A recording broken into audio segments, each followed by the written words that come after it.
असंभव कुछ नहीं होता दोस्त, ये परिकल्पनाएं हैं खाली। और मैं आज तो आपको बहुत ईमानदारी से और 12 साल के तजुर्बे का निचोड़ निकाल के बता सकता हूं कि इस दुनिया में असंभव नाम का कोई शब्द होता ही नहीं है।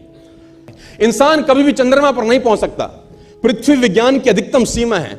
डॉक्टर ली दी फॉरेस्ट मशहूर वैज्ञानिक हुए, बहुत बड़े साइंटिस्ट हुए। एक स्टेटमेंट इन्होंने पास किया 1955 के अंदर, 1955 ही पास द स्टेटमेंट कि इंसान कभी भी चंद्रमा पर नहीं पहुंच पाएगा। It is impossible for a human being to cross Indian globe, earth globe. और पृथ्वी विज्ञान की अधिकतम सीमा है, लेकिन किसी बहरे ने इस बात सुना नहीं और पहुंच गया एक आदमी अपना बस्ता उठा के, जिसका नाम था इन 1969। और उसके बाद तो स्पेस जर्नी ऐसी हो गई जैसे आप और मैं अभी पतिया और बैंकॉक चले जाते हैं।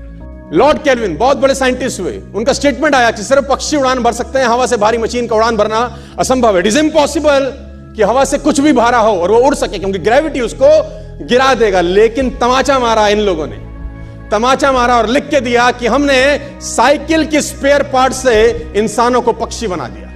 साइकिल के स्पेयर पार्ट से इंसानों को पक्षी बना दिया। 16 साल लगे राइट ब्रदर्स को जहाज का निर्माण करने में, लेकिन इन लोगों ने उसकी बात नहीं सुनी कि जो कहते थे कि वायु का सिद्धांत तुम्हारे विपरीत है।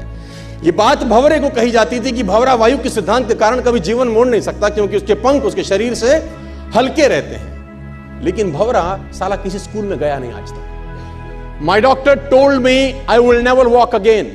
मेरे डॉक्टर ने मुझे कहा कि तुम कभी चल नहीं सकोगी।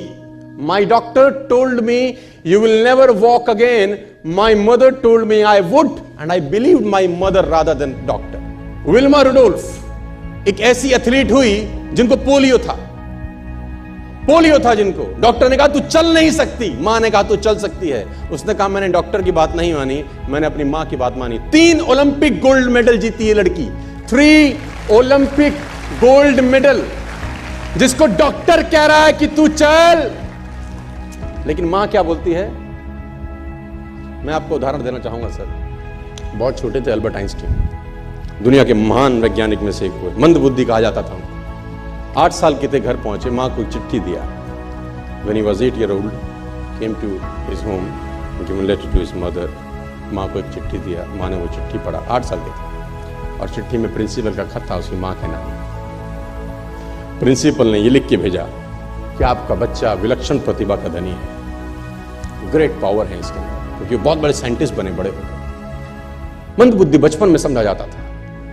आपका बच्चा विलक्षण प्रतिभा का धनी है, इसके अंदर असीम संभावनाएं हैं। तो हमारा स्कूल, हमारी मैनेजमेंट, हमारी फैकल्टी, हमारा टीचर इस लायक नहीं है कि हम आपके बच्चे को अच्छी शिक्षा दे सकें। तो it's better for you to take care of your son. आप अपने बच्चों को अपने घर में पढ़ाइए, हम लायक नहीं है कि आपके बच्चे को पढ़ा सके।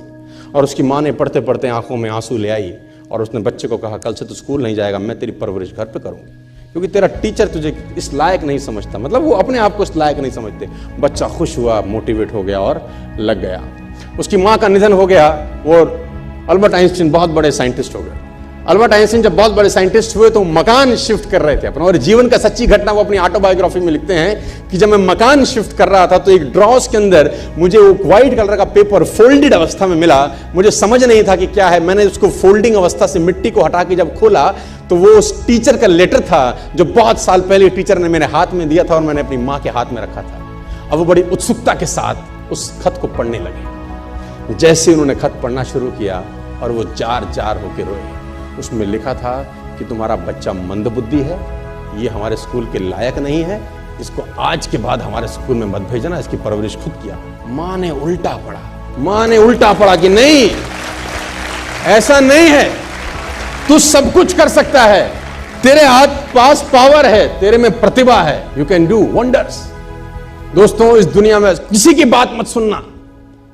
नेवर एवर बिलीव एनीबॉडी कि जो तुमको बोले कि तू नहीं कर सकता, कान पे मारना, बोला साले तू नहीं कर सकता, हम करेंगे।